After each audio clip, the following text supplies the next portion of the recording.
বন্ধুগণ আমার দেখেন, আমি আছি আমাদের বাহুবলের মদনী ঈদগাহ, অর্থাৎ আমাদের সাতকাহন গ্রামে প্রতিষ্ঠিত ফিরশাহ হুজুরের রহমতুল্লাহ আলাইহির দেয়া ঈদগাহতে আছে। এই ছবি দেখতে পাচ্ছেন, এটা হচ্ছে সৈয়দ আনোয়ার আবদুল্লাহর ছবি। সে একজন লেখক, গবেষক, বহু গ্রন্থ প্রণেতা। সে একজন ইলমের বাহক বলা যায়, কোটি কোটি মানুষের পথ প্রদর্শক সৈয়দ আনোয়ার আবদুল্লাহ।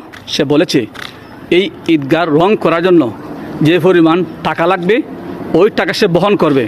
এই জন্য সবাই সৈয়দ আনোয়ার আবদুল্লাহর জন্য দোয়া করবেন। আল্লাহ তাআলা যেন তাকে আরও জ্ঞানী হওয়ার তৌফিক দান করেন, আরও ইলমওয়ালা আমলওয়ালা জীবন যেন সে গ্রহণ করতে পারে। সৈয়দ আনোয়ার আবদুল্লাহর জন্য সবাই দোয়া করবেন।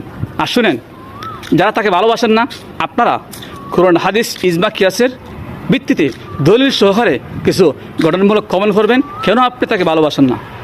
আর যারা তাকে ভালোবাসেন, আপনারা কেন ভালোবাসেন এটা বলে দেবেন। আমি কেন ভালোবাসেন বলি, এই সৈয়দ আনোয়ার আবদুল্লাহর প্রত্যেকটা লেখার মধ্যে কুরআন হাদিসের একটি স্পষ্ট প্রমাণ থাকে, ইজমা কিয়াস, এবং সে সত্যকে সত্য, মিথ্যাকে মিথ্যা বলার ক্ষমতা রাখে এই সৈয়দ আনোয়ার আবদুল্লাহ। এই জন্য আমি তাকে ভালোবাসি, শ্রদ্ধা করি। সে একজন সাংবাদিক, গবেষক, বহু গ্রন্থ প্রণেতা। সবাই সৈয়দ আনোয়ার আবদুল্লাহ যেন দোয়া করবেন, আল্লাহ তাআলা যেন তার নেক হায়াত দান করেন, আল্লাহ তাআলা যেন তার মনের সকল নেক আশাগুলো পূরণ করেন। ধন্যবাদ সবাইকে। আসসালামু আলাইকুম।